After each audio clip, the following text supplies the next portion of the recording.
Ladies and gentlemen, here is Randy Gage.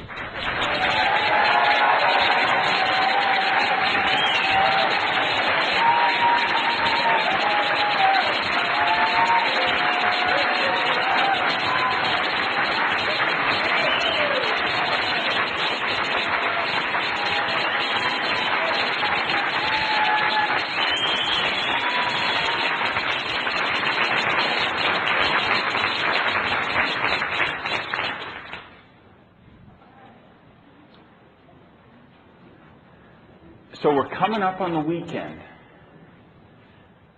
and let me tell you what's going to happen. It's going to start at Greenwich Mean Time, or whatever that is there on the International Date Line, at midnight, 1, 2, 3, and then around 5:30, 6:30 a.m. in the first time zones, it's going to happen.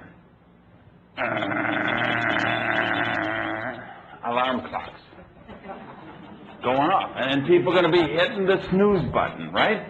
Saying, if I could just get 5 more minutes to sleep, 10 more minutes to sleep. So they'll be hitting the snooze button again. And then a little bit further it'll move on, and then it's in Auckland, New Zealand, and then it's over to Honolulu, and then it's over to Los Angeles and San Diego and Del Mar and all around here, and then Chicago and Miami and New York, and then it's going to hit over the Atlantic, and it's going to hit the UK, and it's just going to goes all around, right? And what people finding, they're going to, the snooze bar, they can't wait anymore. They're going to have to get up. They're going to get in the shower, take this shower really quick. They're going to grab breakfast, probably in a drive-through window somewhere, or maybe in a convenience store. They're going to buy some, or they're going to grab a donut. They're going to eat it in traffic while they're stuck in traffic, going to a job that we know that most of them don't like or actually hate. And you know what, it's just like here, look at the traffic outside here tonight. They told me in Auckland it's like that from 7 a.m. to 7 p.m. Miami, I wouldn't even think of getting on I-95 from 3:30 in the afternoon till 6 o'clock at night.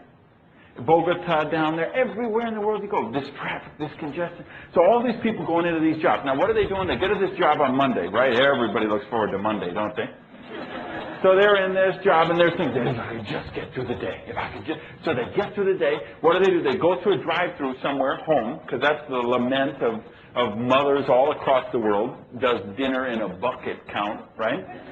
So they get some kind of dinner, go home, they have this thing, and then they sit in front of the idiot box, the whole family, sitting there rubbing the hair off the back of their head, probably half the guys drinking rancid fermented hops, watching the idiot box, till they pass out at night, remember, wake up, crawl into bed, and then Tuesday morning, it starts all over again, doesn't it? Into work, again, the job they don't like, extra hate, come home, watch the TV, Wednesday morning, thank goodness, it's hump day, Thursday morning, do the thing, finally get home, and then the next morning, thank goodness, it's Friday.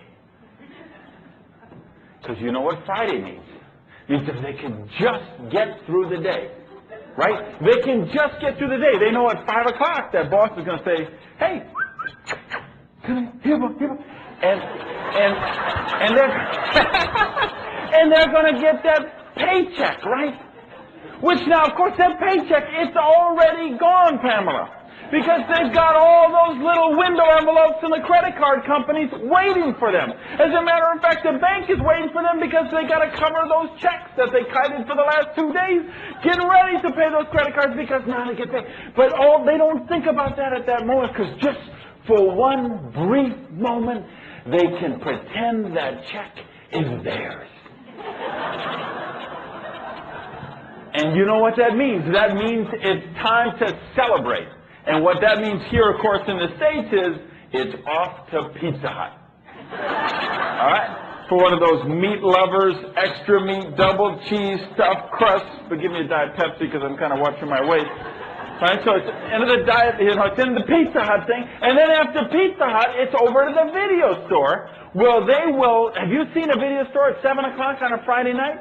Okay, where they will stack up enough videos. I'm talking 3, 5, 6, 8 videos. They will stack up enough videos so that they can spend the entire weekend watching videos in a coma So they don't have to think of their life of quiet desperation until Monday morning, 6:30,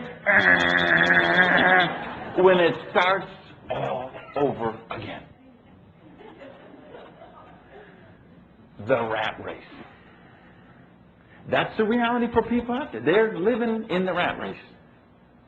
Day after day after day after day, week after week after week after week, months turn into years and years turn into lifetimes, into lives of quiet desperation. Tonight we're going to talk about a way to get out of that quiet desperation, to get a life of financial independence, personal independence, true freedom, and more importantly perhaps, a life of meaning and purpose and contribution. Now, why is it, let's explore first, why so many people are in these lives of quiet desperation. I believe there's two causes to that. Cause number one, and this is for the vast majority of people, is because they're in a line of work where they simply do not make enough money. They're in a line of work that they don't enjoy. They're in a line of work without security. Here's the reality right now. The economic system in this world doesn't work. Now, we've got capitalism. Now, I'm the biggest advocate of capitalism there is, the free enterprise system. And we've got all these other failed experiments all around the globe. And you know what? None of them have worked. But somebody once said about the capitalism, it's the worst form of government in the world except for all the rest. And I think that's a pretty accurate description. And I've experienced this, as some of you know, I've introduced this business in Bulgaria, Slovenia, Croatia, Macedonia. So I've had the opportunity to go into places where they've had socialism for 40 years and been exposed to free enterprise for the very first time. And I've seen what happens when people get the opportunity to control their destiny. Something here in the States we often take for granted. But let me tell you, they don't take for granted in a lot of places around the world. As well, we should learn from them. But as wonderful as free enterprise is, very few people who have the opportunity to partake of it are doing that. They're nibbling cheese in the rat race. Here's why I say this economic system doesn't work. If we take 100 people who graduate from college, can we go down just a little bit on the in-room level there, please? We go to 100 people who graduate from college, and we follow them through their career, through the 45-year plan, because that's what it is, okay? You get a job when you're about 20, you work for 45 years, and then you're supposed to retire and live your golden years on Social Security. What a wonderful concept, huh? Let's look at the reality. If we follow those 100 people, and this is by the government's own statistics, if we follow those 100 people for 45 years later and we check back on them, at the end of 45 years, Gina, of those 100, 96 will be dead or dead broke. 96 out of 100. Of the 4 left, 3 of them will be able to meet their needs without charity from their family, their church, the government. They will be self-sustaining. And by that, I do mean self-sustaining. Their idea of an exciting day in their golden years better be to get up and walk their poodle around the block, because that's about all they're going to have money to do. Because they can just they don't need charity, but they're just getting by. And of the 100, 1 will be wealthy. That's the real world equation in this system. We've got a university system that teaches you how to be an employee. We have high schools, primary schools, middle schools, even preschools. They will teach you how to be a worker drone in the collective. Y'all saw that movie, The Matrix? You know, the whole